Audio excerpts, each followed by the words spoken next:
गरुड़ पुराण हमें जीवन के गहरे सत्य सिखाता है। यह बताता है कि आत्मा अमर है और हमारे कर्म ही हमारा भविष्य तय करते हैं। इसलिए हमेशा अच्छे कर्म करें।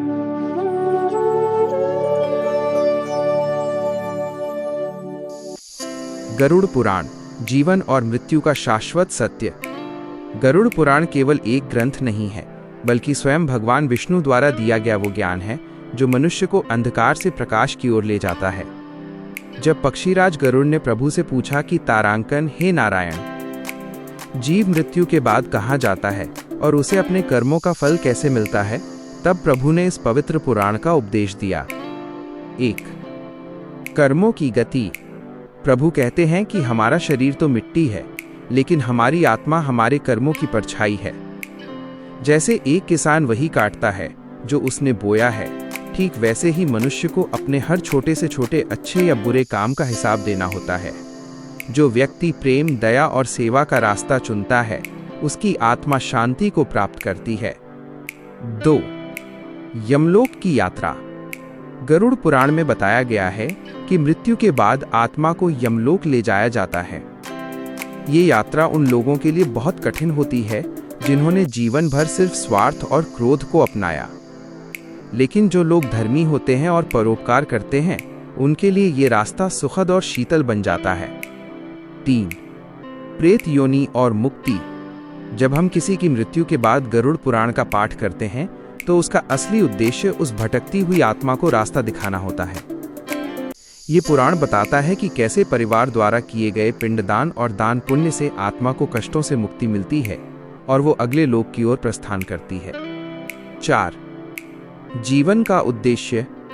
प्रभु कहते हैं, तारांकन, हे गरुड़, मनुष्य योनि बड़ी दुर्लभ है। इस पुराण का सार ये है कि हम मृत्यु से डरे नहीं, बल्कि अपने जीवन को इतना सुंदर बनाएं कि मृत्यु एक उत्सव बन जाए। सच बोलना, गरीबों की सहायता करना और ईश्वर में विश्वास रखना ही सबसे बड़ा धर्म है। एक विचार। गरुड़ पुराण हमें डराता नहीं है, बल्कि हमें जगाता है।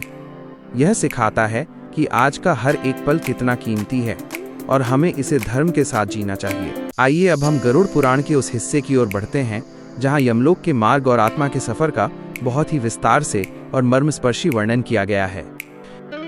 यमलोक की यात्रा और वैतरणी नदी का रहस्य।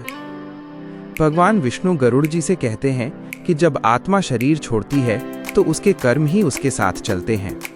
बाकी सब धन, संपत्ति और संबंधी यहीं पीछे छूट जाते हैं। 1. यमदूतों का आगमन और प्रस्थान। मृत्यु के समय यमराज के 2 दूत यमदूत आते हैं। जिन्होंने जीवन भर पुण्य किया है, उन्हें सुंदर और सौम्य दूत दिखाई देते हैं जो उन्हें आदर के साथ ले जाते हैं। लेकिन जिन्होंने केवल पाप और अधर्म किया है, उन्हें भयानक रूप वाले दूत डराते हुए ले जाते हैं। यह यात्रा 47 दिनों की होती है, जिसमें आत्मा को 16 नगरों से होकर गुजरना पड़ता है। 2. भयंकर वैतरणी नदी। इस मार्ग में सबसे कठिन पड़ाव है वैतरणी नदी। गरुड़ पुराण के अनुसार ये नदी 100 योजन चौड़ी है और इसमें पानी की जगह रक्त और मवाद बहता है। पापियों के लिए, जो लोग अपने जीवन में कभी दान नहीं करते या दूसरों को दुख देते हैं, उनके लिए ये नदी उबलती हुई और भयानक जंतुओं से भरी हो जाती है। उन्हें इसे पार करने में असहनीय कष्ट होता है। पुण्यात्माओं के लिए, जिन लोगों ने जीवन में गौदान, गाय का दान या निस्वार्थ भाव से सेवा की है, उनके लिए एक सुंदर नौका आती है जिससे वे सरलता से पार हो जाते हैं। 3. यमराज का दरबार और चित्रगुप्त का लेखा जोखा। यमलोक पहुंचने पर आत्मा का सामना धर्मराज यमराज से होता है। वहां चित्रगुप्त जी मनुष्य के जीवन के हर एक पल का हिसाब पढ़ते हैं। वहां कोई झूठ नहीं बोल सकता, क्योंकि मनुष्य के अंग और दिशाएं स्वयं गवाही देने लगते हैं। जैसा कर्म होता है, वैसा ही दंड निर्धारित किया जाता है। भगवान विष्णु कहते हैं कि यमराज केवल दंड देने वाले नहीं, बल्कि न्याय के देवता हैं। 4. पुनर्जन्म और कर्मों का चक्र।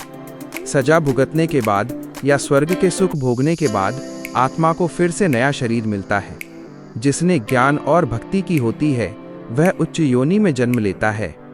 जिसने केवल वासना और लालच किया होता है उसे पशु पक्षी या कीट पतंगों की योनि में जाना पड़ता है। सार, प्रभु कहते हैं कि ये सब सुनकर मनुष्य को भयभीत नहीं होना चाहिए बल्कि जागरूक होना चाहिए। आज हमारे पास समय है कि हम अच्छे कर्म करें, क्षमा मांगें और प्रेम का मार्ग अपनाएं। स्वर्ग के सुखों और उस मार्ग की चर्चा करते हैं जो जीव को इन सब बंधनों से मुक्त कर मोक्ष तक ले जाता है।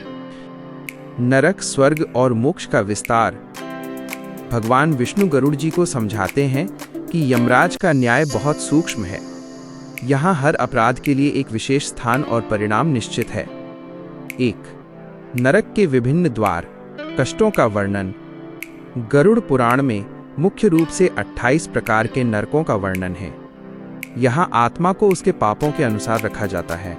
तामिश्र नरक, जो दूसरों के धन या परिवार को छीनते हैं, उन्हें यहाँ घोर अंधकार में रखा जाता है। रौरव नरक, जो जीव केवल अपने स्वार्थ के लिए दूसरों की हत्या या कष्ट पहुंचाते हैं, उन्हें यहाँ भयानक रुरु नामक जंतु कष्ट देते हैं। कुंभीपाक नरक, जो निर्दोष प्राणियों को मारकर खाते हैं, उन्हें यहाँ उबलते हुए तेल के कड़ाहों में डाला जाता है। ध्यान दें, ये दंड आत्मा को डराने के लिए नहीं बल्कि उसे शुद्ध करने के लिए होते हैं ताकि वो अगले जन्म में उन गलतियों को न दोहराए। 2. स्वर्ग की आभा।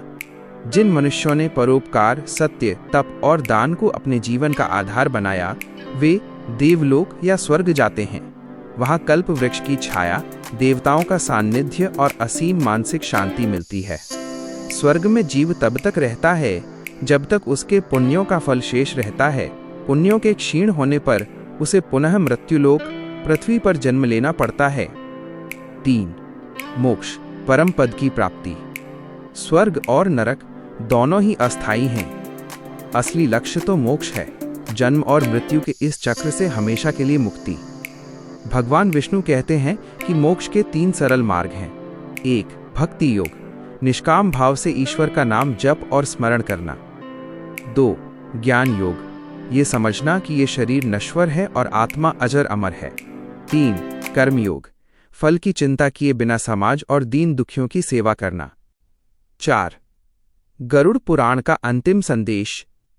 प्रभु गरुड़ से कहते हैं, तारांकन, हे खगेश्वर, जो मनुष्य जीवित रहते हुए अपनी इंद्रियों पर विजय प्राप्त कर लेता है और प्रत्येक जीव में मेरा, नारायण का रूप देखता है, उसे यमलोक की यात्रा नहीं करनी पड़ती।